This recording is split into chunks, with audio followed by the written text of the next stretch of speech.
Hi, my name is Al Hines. I am the League Administrator for the Prince George Recreational Hockey League. I want to thank you for taking the time to review this information. This video will be available to review again at any time to help everyone follow the rules and protocols that we are required to abide by. We are all responsible for the safety of everyone involved, and our compliance with these measures will be the cornerstone to getting our league and other leagues and arena users back up and running at as close to normal as possible. Non-compliance by our group or any other group that results in an outbreak would likely result in the end of any future opportunities during the COVID emergency. One or two irresponsible participants in any of the sports or user groups could cause the city, even the province, to order the arenas closed. If you cannot abide by these rules and protocols, we do not want to hear from you asking us to change them. You just don't participate. I'd like to start now by discussing my screen share, which has a lot of useful information to help you abide by the rules that we have to follow in order to return to play.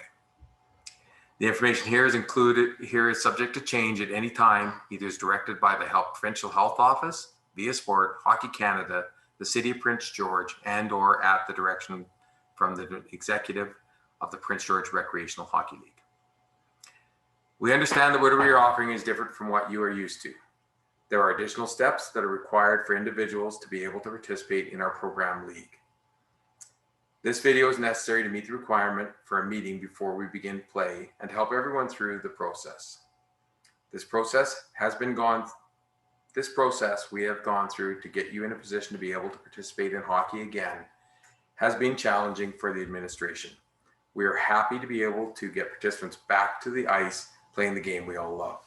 The rules and protocols we're required to follow are included here in this tutorial, with some exceptions, of course. Once you have reviewed this video, or if during the viewing of this video decide that this is just not for me, let your team representative know and request a refund. We are depending on your compliance with all rules and protocols in order for us to offer this opportunity and hopefully return to close to normal Rec Hockey League play once we have finished the 4-on-4 program in mid-November. Registrations. Teams will be registered by the league administrator with the information that they have provided.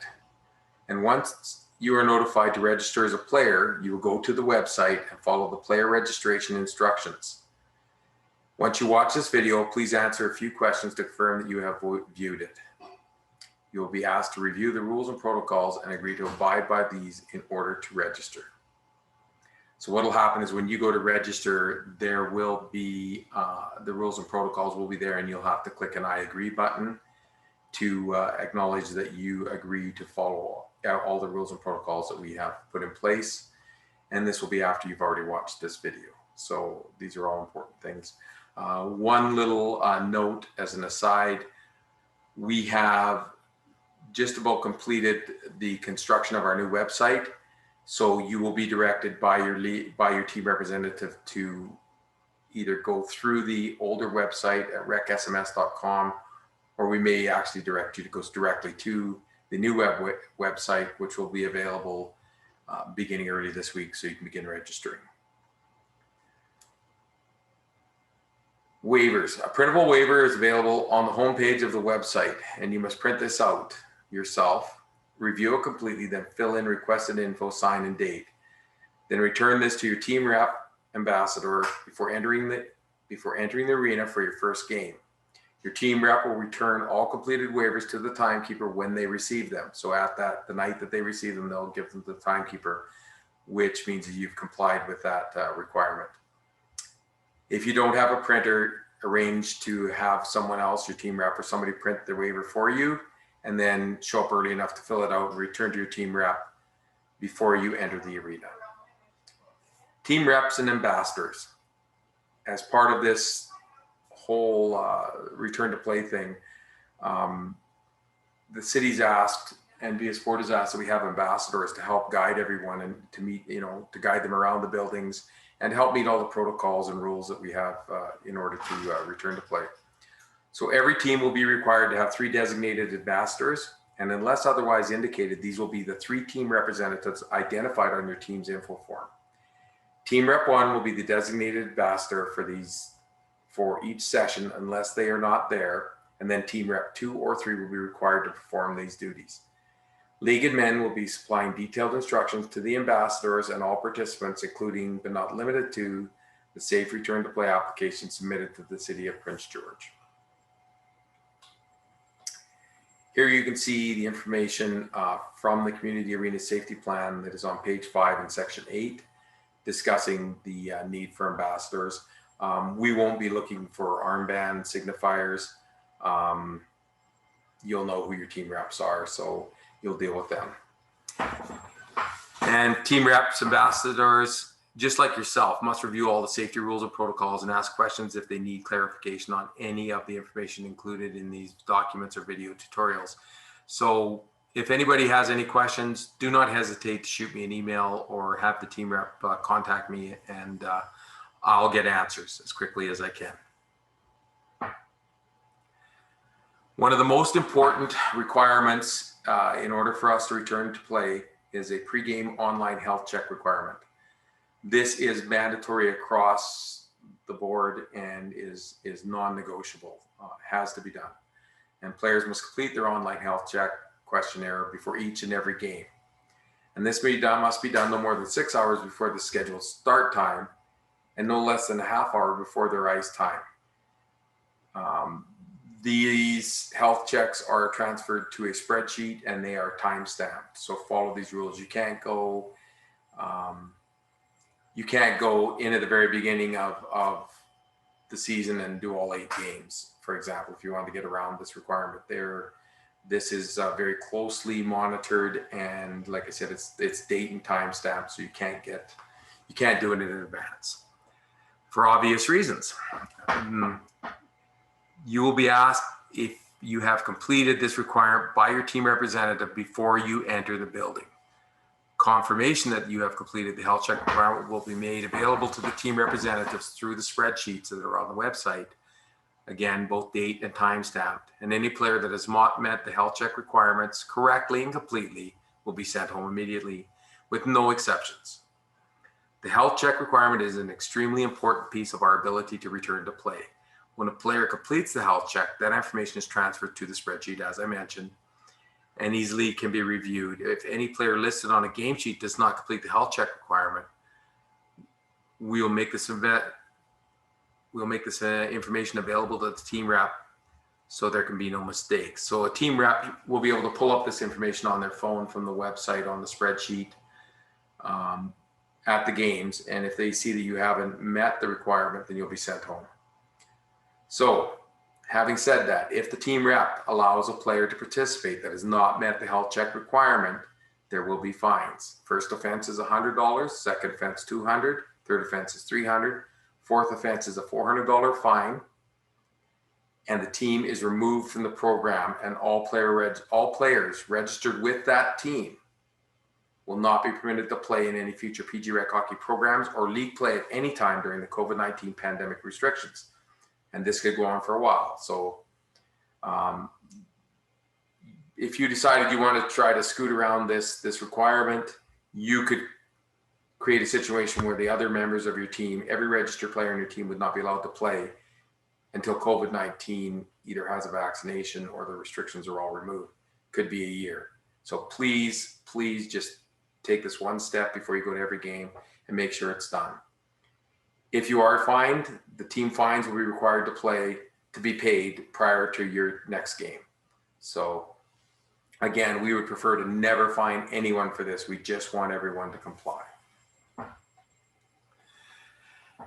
Access points to the arenas. At the end of this screen share, I will share the entrance areas to the arenas with you, and those maps will also be on the website for you to review. Once you've done it a few times, you'll know where to go into each of the different arenas. Obviously, as you may know, we will soon have the RMCA and the CN Center available near the beginning of November, and you may play some games in there, and we'll update those maps as well. So a mask requirement. In order to use the dressing rooms at a capacity that would accommodate a team being more than just 5 or 6 people, we're required to wear masks. This allows us to have everyone go into a dressing room and change. We recommend that participants don their mask outside before entering the building. I think that's just common sense. It's not a requirement, but that's what we recommend. It is, however, a mandatory requirement that you wear a mask before entering the dressing room. You will then wear the mask until fully dressed and ready to go out onto the ice. You may only remove the mask when you are leaving the dressing room. We recommend that you have a sterile Ziploc bag or a container to place the mask in. And when you leave your dressing room stall and just before you go onto the ice, just leave it at your stall where it's easily accessible. When you come back in, so you can put it back on.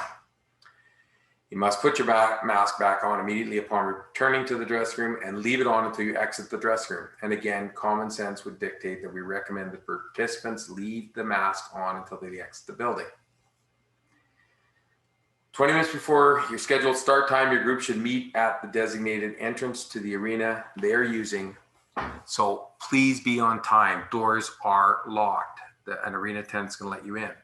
So at least one ambassador must be there to review your health check compliance and to make sure everyone has a mask on before entering the building. And then you will proceed directly to your dressing room. There will be a rink attendant there to direct you to the dressing room.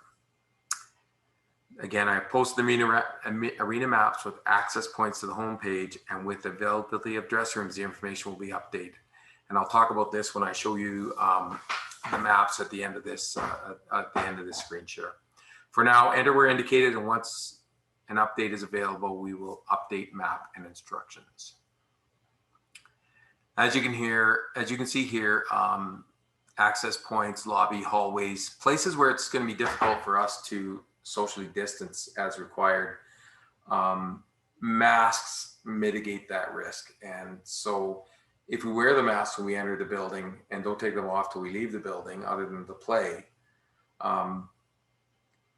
these become more of a non-concern. So that's why it's so common sense and just such a good idea for us all to do that. Water bottles are to have each skater's name clearly written on them, so there's no mistakes made, and they're to be placed on the ledge along the benches, inside the benches. Again, I'll just let you review some of this stuff. Again, masks really mitigate the concerns with moving through the hallways and the lobbies and stuff.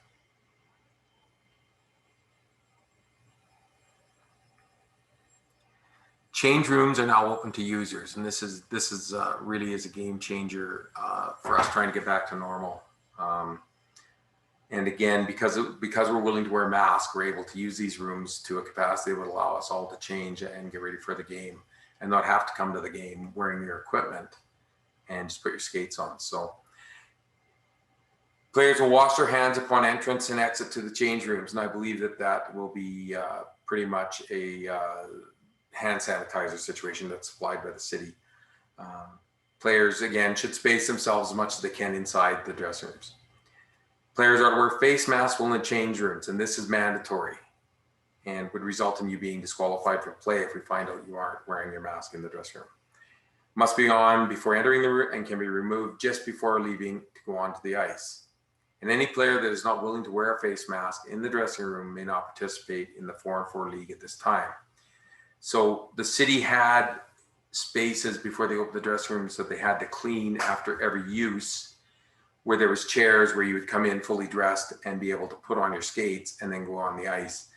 And we're looking at the possibility, if there's someone out there that just really doesn't want to wear a mask for their own reasons or can't for any medical reason, which is unlikely if you're able to play hockey, that you couldn't wear a mask. But let's say that for whatever reason you do not want to wear a mask, but you still want to participate. We are hoping to work with the city to create a space where you could come to the rink with your gear completely on and just put your skates on and go on the ice. As it stands today, while making this screen share tutorial, that is not available to anyone. The city's not going to start cleaning both dressing rooms and other spaces to accommodate people. So if you don't want to wear a mask, you can't play until further notice. This here discussed some of the smaller spaces, the washrooms, one person in the washroom areas at a time, locks, have one person handle the locks, and clean them after each use if multiple people may be touching the locks, but just try to have one person only use the locks and then sanitize them after use. No showers at any time, not expected to be able to use showers even if we get going in mid-November with regular hockey play. Right now, it's just too difficult to, first of all, how would you wear a mask in the shower? Social distancing, there's all the reasons why they can't open the showers right now. And so until further notice, they're going to remain closed. The team benches have been reopened, and that's completely. So what had happened prior to September 25th is benches were limited, very limited to the number of people that could be on them, which restricted the number of people that could play. So VIA Sport made changes to the protocols on September 25th, stating that the benches become part of the field of play and is open to everybody from one team to use. So while on the benches, players are still expected to maintain as much distance as they can between themselves and within the limits that the space allows. Only players from the same group, the same team, may be on the same bench.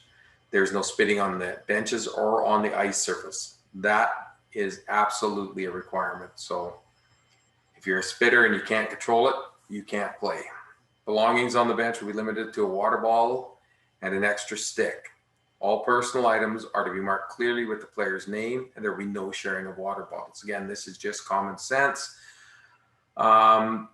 In order to secure your possessions, such as cell phones, wallets, other things, we all know that we can't leave those in our dressing rooms. So you may have a team bag. How you guys want to manage the safe sterilization of the items you put in there, because they're going to be in there with other people's items after you retrieve them from the bag at the end of the game, is up to you.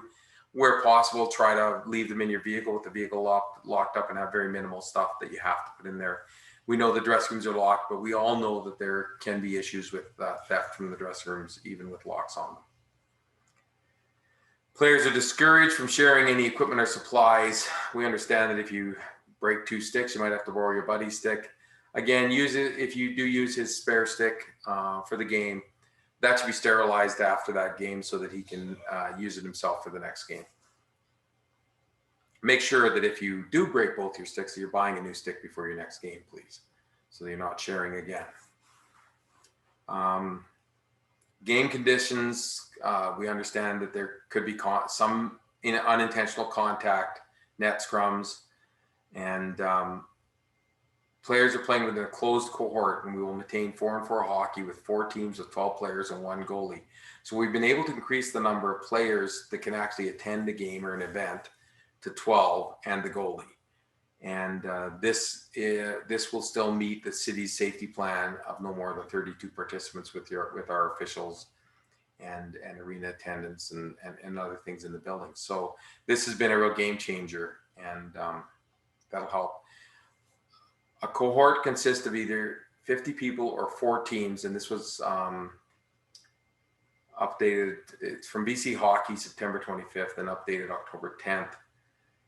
Teams may register to their roster up to 15 skaters and 2 goalies to accommodate spares, but may not exceed 12 skaters and 1 goalie at any game.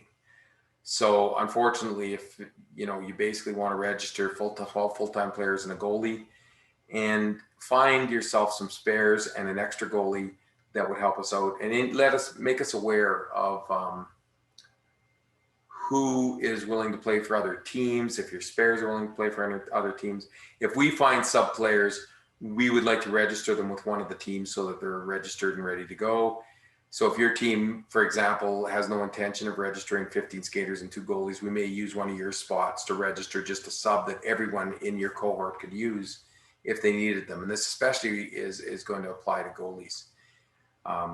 We may expand the roster limit a little bit to accommodate some of these, and that would be a decision made by myself, the administrator. Sub players will only be permitted from within your cohort. So if a person comes out and he's not registered with any of the teams, or has registered with one of the teams, so he could play a game in your cohort, which is a requirement. That player could then play for any of the teams within your cohort, but he may not, and you may not go and play as a sub for any of the other cohorts. Anyone who does that will immediately be suspended from play and probably from any future play. You are only permitted to play in the 4-on-4 program within the 4-team cohort that you have signed up for. Contact is not allowed, and play will be aimed to be more pass-oriented. Stick checks and poke checks will be encouraged as primary means of taking the puck.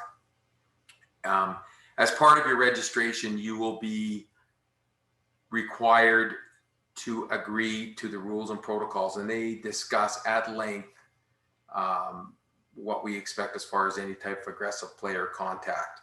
And simply put, there's no intentional contact. There is no, blocking a player coming down the ice along the boards. You can only use your stick to prevent that player, to remove the puck from the player. And that's as simple as I can put it. And that information is a lot, is well included, well represented in the rules and protocols that you're going to agree to when you sign up and fill out your registration. In those same rules and protocols, there's a lot more of an in-depth discussion about how we're going to manage the goal creases. So please review that. We're not trying to create a situation where hockey's not hockey anymore, but unfortunately, stuff that happens around the goalie and in the goal crease causes, hard feelings and things to happen. And that's just not acceptable at this time where we're trying to, meet the requirements in the protocols. So please take the time to review all that information before agreeing to it. Obviously, no spitting on the ice, no spitting anywhere while you're inside those arenas. Again, that's just common sense. Some incidental contact may occur as the nature of the sport. However, players will aim to limit this as much as possible. You will avoid it. You will, if it happens, you will not become upset and engage in further, discourse of any type, physical type with the player that you bumped into. No more than 20 players may be on ice at any time, and during breaks, you must remain socially distanced. No grouping on the boards by the team bench. Just use common sense. No handshakes at the end, no fist bumps, nothing, unfortunately. One of the big disappointments during this time is that we can't show our sportsmanship by, meeting up at center ice and shaking the hands of our opponents. Hopefully at some point in the future, that's going to change. The gloves remain on at all times. Face-offs will be used at all stoppages. That's going to be, to start with, if we start having some problems with the face-offs, that could change. The officials will use face coverings when they drop in the puck, and players are reminded to allow as much space as possible. So you're not going to be permitted to bend over and get a little grip on your stick to try to gain an advantage on that face-off. You will be expected to give that referee as much room as possible to safely drop that puck and to keep them safe and keep yourself safe. First aid situations. In the event somebody is injured, we will be expecting trained personnel with proper PPE to deal with that person. Unfortunately, if somebody's in distress and needs help, just do the best you can to make sure that they're comfortable until we can get somebody there with PPE to look after them. No spectators in the stands. That's going to be for the future as far ahead as we can see, because it allows us to expand the number of people we can have on the ice. So that's the way that is right now. Player travel. If you were to have to travel outside the community, you need to let the league admin know. This information will not be shared unless it's required for contact tracing. If you leave the province or traveling to known hotspots, you may not or probably will not be able to play until 14 days after your return. Illness. If you are ill, obviously the health check should identify that, and you will not be permitted to play in those games. If you are in contact, obviously, with somebody who has COVID, you may not play until 14 days after that contact happened. If you have symptoms of a non-COVID-19 type illness, you may not participate until all symptoms have disappeared. And players will agree to answer health questions from a league representative each game. That is the health check questionnaire. Sub players, I think we've already discussed that a little bit, they can only be within your cohort. So we will try to supplement each cohort with some extra sub players, and hopefully each team is able to register a few extra guys that will help them out when they're below 12 players, or if they only want to have 10 at the rink when they're below 10 for any game. So players and the league will at all times follow the guidelines provided by the provincial health officer, the municipality, the facility, and the Prince George Recreational Hockey League. If there is a conflict of policy between the league and the governing bodies policy will be followed. Player contact. You will have reviewed and agreed to our rules and protocols when you registered, so we'll not go into too much detail here. Simply put, there is zero tolerance for aggressive play. You will see that when you read through our rules and policies. So again, players are reminded that we're at the early stages of a pandemic.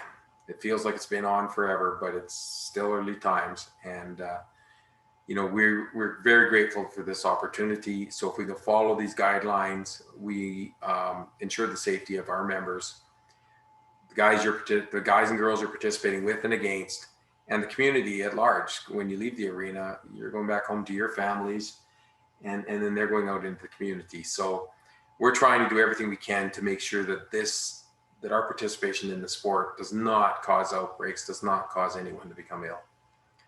So you are expected to comply with the physical distancing protocols and league return to play expectations. Again, I think that we just do the best we can with that. Where physical distancing is before you're on the ice, that's not a problem. In the dressing rooms, you'll be wearing a mask. Hopefully when you enter the building, you wear a mask, which really mitigates those physical distancing protocols, or it helps with them for sure. If a player intentionally ignores any of the COVID-19 protocols, they may be suspended or removed from the league. In each case will be dealt with individually.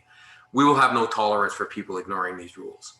You will be probably removed from this program, if not all future programs. So do not intentionally ignore the rules and protocols we're setting forth here.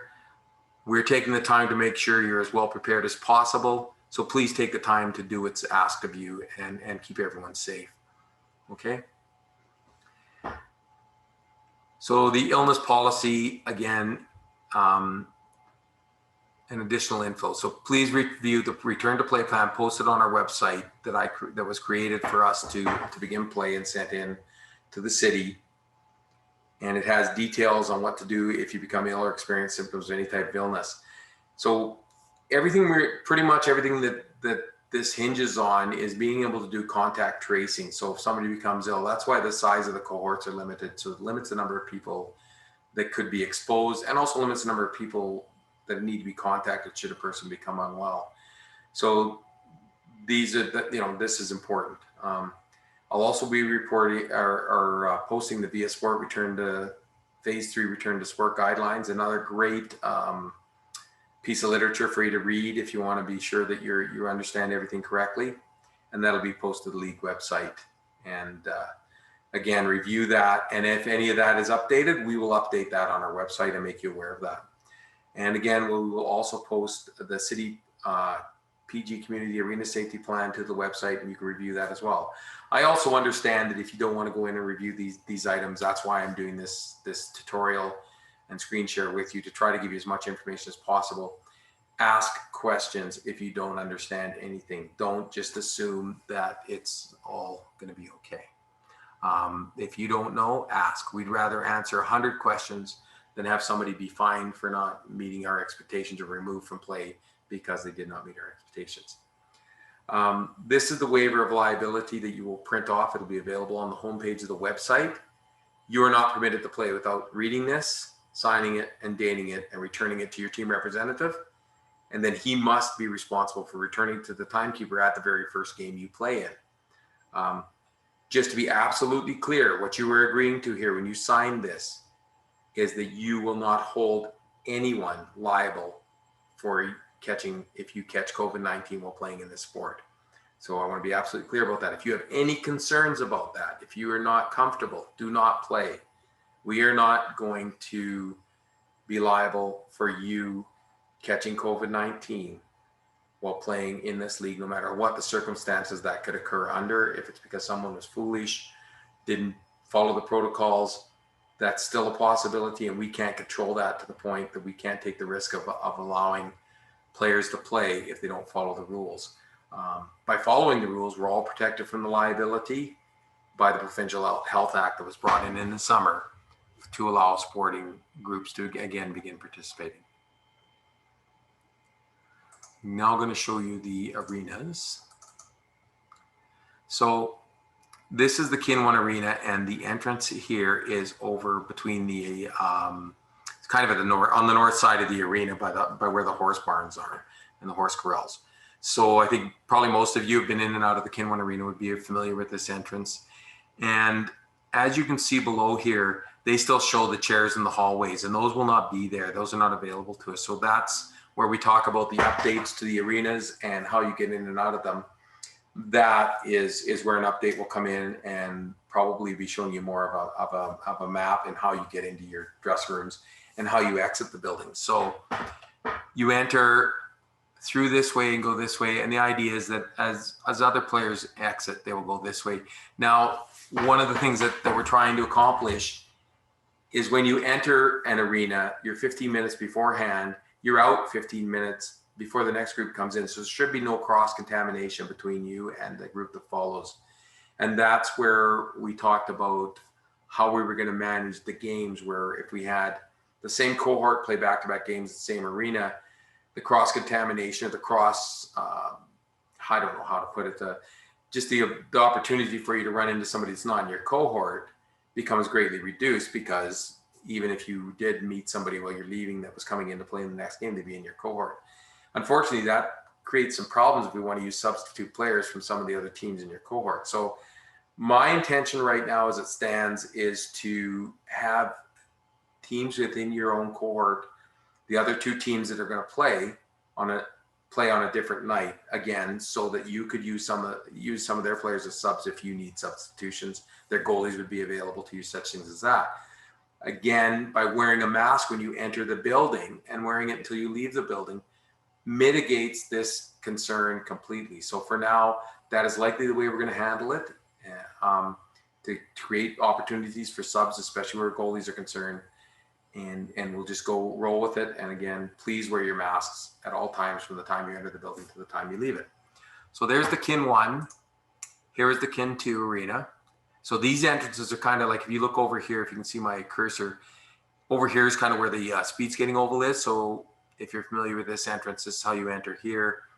And in Kin 2, dressing rooms are over here where my cursor is now. So this is showing the old plan where they were using the chairs to change. So that's going to change now, where you'll come in and you'll go this way. And again, it shows the chairs at the end where they were putting the stands when they needed them. So that's Kin 2. The Kin 3 arena, you enter through the Kin 3 atrium, and then you will proceed to the dressing rooms in Kin 3. Now, the Kin 3 dressing rooms obviously are way smaller than the other ones. So there could be an opportunity for using areas in the atrium. They may put areas in there, and that could be where they put areas for people that don't want to wear masks once they make a decision on that. But as it stands right now, all of our changing is going to be in the dressing rooms, and they require masks. And even the Kin 3 dressing room for a group of 12 and 1 can accommodate everybody. Obviously not ideal. Absolutely critical you wear masks when you're in the Kin 3 area. Okay. I wanted to thank everyone for taking the time to review this. And again, any questions that you have, you can email me at admin@rec-hms.com. That's my email address, and I will answer those. You can phone me at 250-612-3933 and leave me a message, and I will get back to you as quickly as I can with an answer, or ask your team rep to reach out to me, and we'll try to keep things as clear as possible. I understand that this is a lot of information to take on, but once we get going, once we start doing this, it'll just become second nature. And by our compliance and our ability to show everyone, the municipality, the executive of the Prince George Recreational Hockey League, that we can comply with these measures and make it work really allows us a great opportunity to return to normal play in mid-November. Okay, good luck to everyone, and thank you for taking the time.